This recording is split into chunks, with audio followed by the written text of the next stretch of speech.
Jorge Seife fez uma publicação nas redes sociais, Pitoli, colocando ali alguns pontos de como Santa Catarina é penalizada com esse tarifaço de 50% imposto pelos Estados Unidos, que começa a valer no dia 1º de agosto.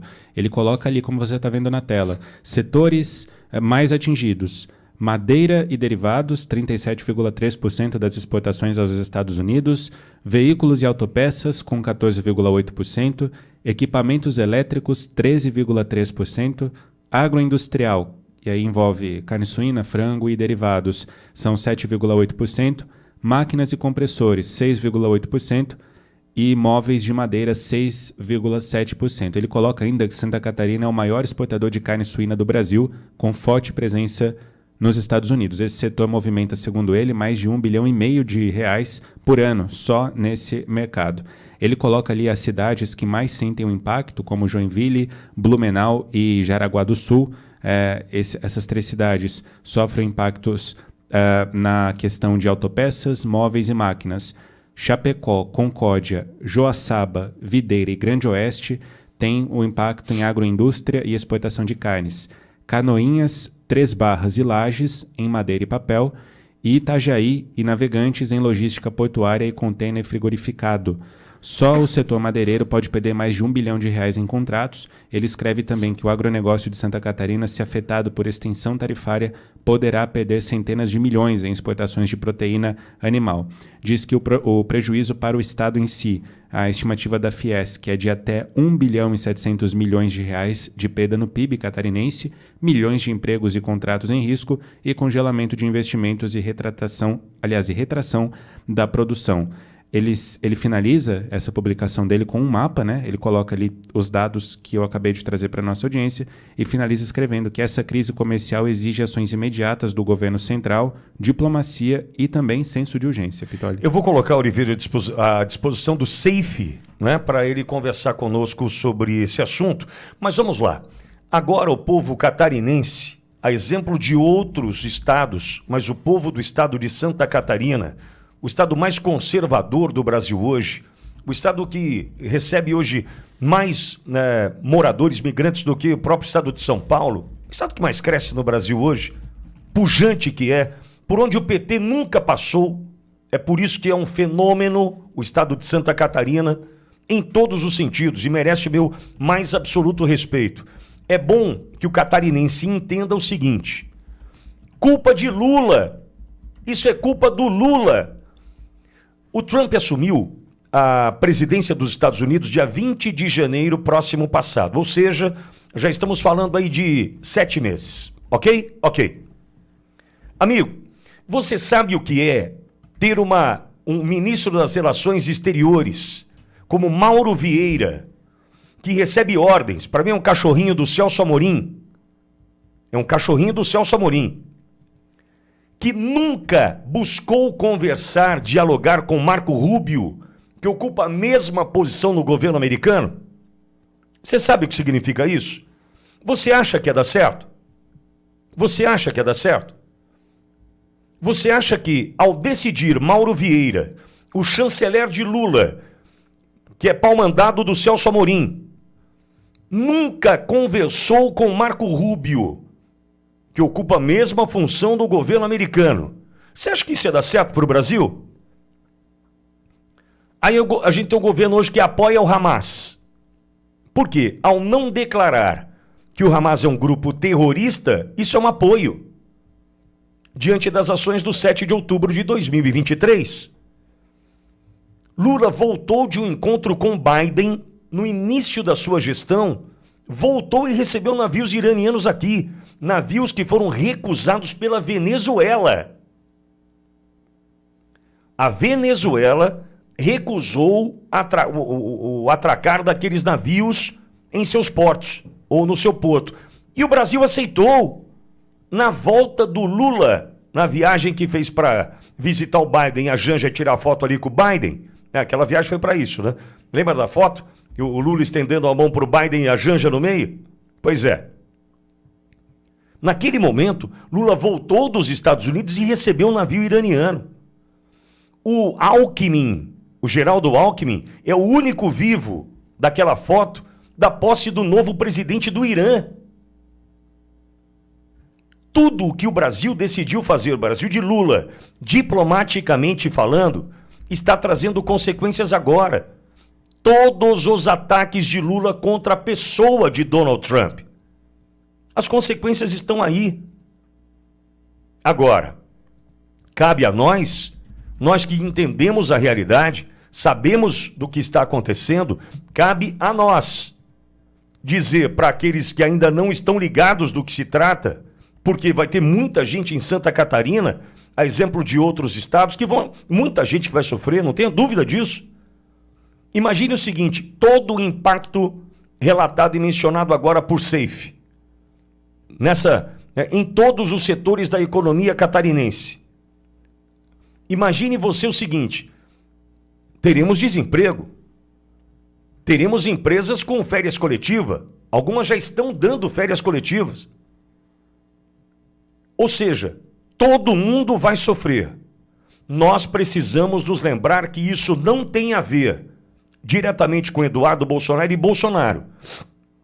Tem a ver com um governo displicente, irresponsável e que desde o primeiro momento ataca Trump.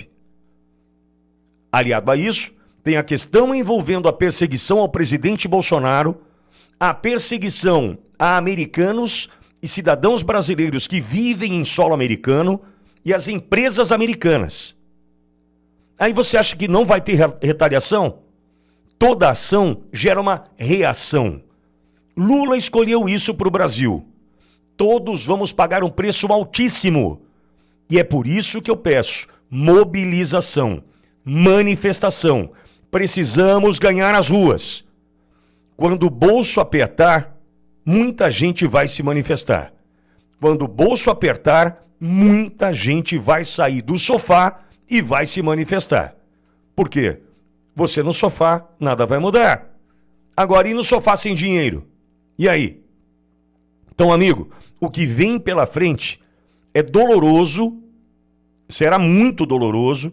Nós vamos enfrentar momentos dificílimos e precisamos lembrar, culpa do Lula, culpa do Mauro Vieira, esse irresponsável chanceler brasileiro que decidiu não conversar com o secretário de Estado norte-americano.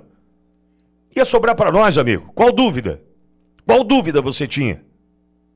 Agora, diante de tudo isso, os ataques de Lula a Trump, a questão da liberdade no Brasil, a escalada do tom, você acha que não ia ter reação? Outra coisa importante. É certo que as pesquisas já estão mostrando que Lula está tirando proveito disso. E está mesmo. É claro. Imagine um vira-lata igual Lula, desafiando um pitbull do tamanho do Trump. Vai tomar um cacete, duas chacoalhadinhas no pescoço e joga fora. Só que o brasileiro que não tem informação, o brasileiro que assiste o César Tralli fazendo toque, toque, toque, bateu a sua porta no final de semana, né, Tralli? Ridículo. Né? O pessoal que ainda assiste essas porcarias não tem a informação que a gente passa aqui. O pessoal que ainda se dispõe a assistir a porcaria da Globo, assistir a terceira metade com a Débora Seco, né? Essas coisas que destroem a família, e um jornalismo que destrói o Brasil, muitos não estão informados do que de fato está acontecendo. E nós precisamos contar a verdade. Vai chegar o momento em que, olha, o Lula tomou para ele essa questão da guerra com o Trump e se deu bem, melhorou na pesquisa. É momentâneo. Entenda, é momentâneo. E nós vamos precisar encarar essa. Nós vamos precisar encarar essa situação. Deixa eu ouvir Walter Nagelstein. Walter acabou de chegar para conversar conosco. Walter, estamos falando sobre as consequências da taxação que se avizinha. Estamos a 10 dias do que Trump prometeu de 50% e pode até virar 100%, Walter. Nós mostramos aqui um tweet, uma publicação no X do senador Jorge Safe, mostrando as consequências para o estado de Santa Catarina, Walter. Vai chegar. Muita gente vai pagar um preço altíssimo, será dolorido, né? Entretanto, a gente vai ter que enfrentar essa. inclusive a narrativa de que é culpa do presidente Bolsonaro. Walter, bom dia. Bom dia, Pitoli. Bom dia, Brasil. Olha, em primeiro lugar, nunca na história do nosso país uma crise diplomática e econômica dessa natureza. Houve 2 episódios, vocês podem até procurar aí na internet.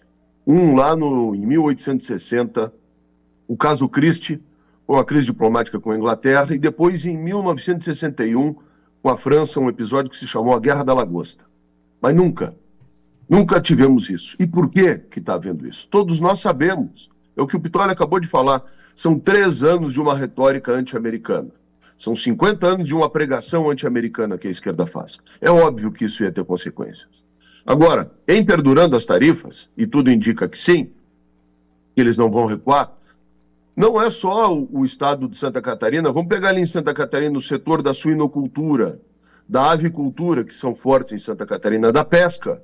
Mas aqui no Rio Grande do Sul, o setor do tabaco, que é importante para a economia do Rio Grande do Sul, a soja, que embora importe muito para a China, mas importa muito para os Estados Unidos, o arroz, todas as outras economias que são dependentes disso, aí em São Paulo. Pegar uma das principais indústrias que vai ser afetada em São Paulo, a da aviação, a Embraer, que é aquela que mais vende jatos para os Estados Unidos. Né? Todos os jatos da aviação doméstica dos Estados Unidos são da Embraer. E não é só vender o jato, o que por si só é importante, mas é a manutenção, é a mão de obra, são as peças, é absolutamente tudo. Semana passada a gente falou produtores de mel do Piauí, mas pega lá produtor de óleo de babaçu ou de açaí do Pará.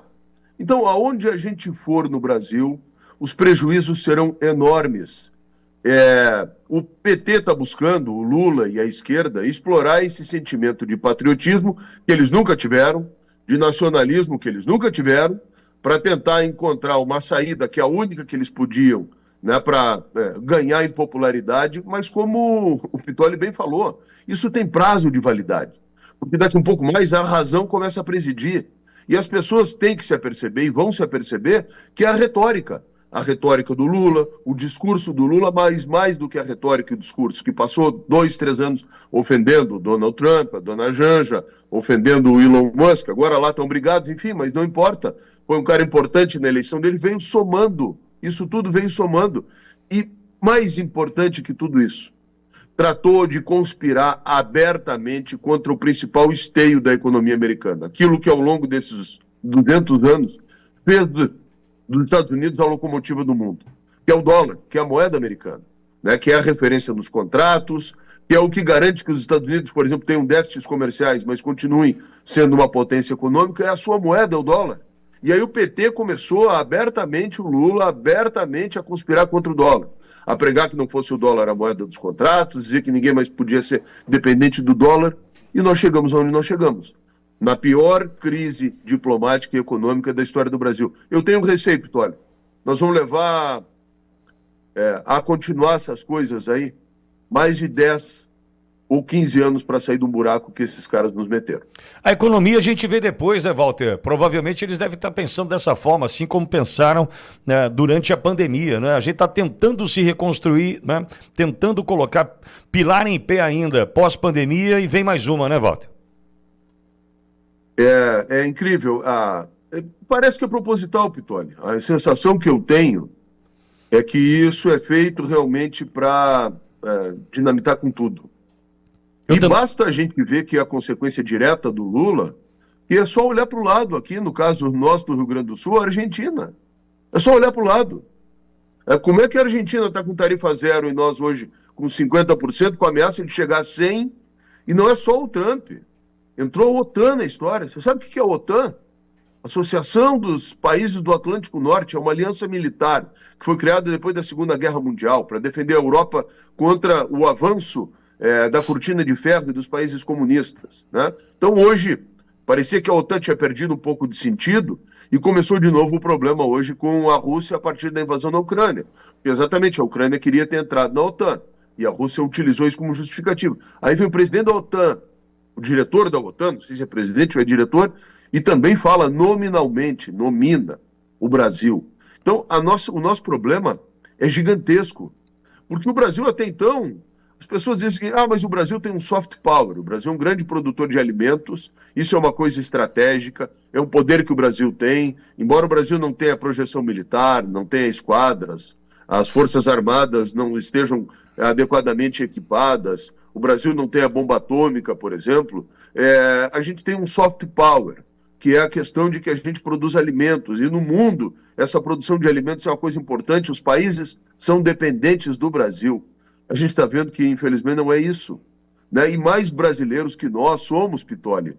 Eu garanto que não tem ninguém. Agora, o que eles queriam é que a gente ficasse assistindo os nossos irmãos sendo perseguidos por uma máquina inclemente de tortura psicológica, inclusive, e não fizéssemos nada. E ficássemos sofrendo aqui pro resto da vida, nas mãos dessa aliança espúria que se estabeleceu. Então, eu acho que fomos buscar ajuda aonde nós podíamos ser ajudados, e depois, eu até posso contar um episódio aí que aconteceu no Brasil, Pitoli. Quando, aqui no Uruguai, nós tínhamos uma facção política que era adversária do Brasil, em 1868, com o Rio Branco, que é o presidente hoje o Itamaraty, né, o Instituto Rio Branco, era nosso primeiro chanceler. Ele foi até o Uruguai, por determinação do imperador Dom Pedro II, e interveio na política uruguaia. E não só o Brasil interveio na política uruguaia para ir socorrer um aliado político, como depôs um presidente e declarou guerra ao Uruguai e bombardeou 2 cidades uruguaias. Então esse episódio está na nossa história também. O que nós poderíamos fazer nesse momento, aqui, indefesos contra essa aliança que se estabeleceu, é procurar uma ajuda política num aliado. E foi o que se fez. E eu acho que está correto o que se fez, porque, de novo, nós vamos continuar assistindo essas barbaridades que nós temos visto, denunciado todos os dias aí, e nada tem acontecido.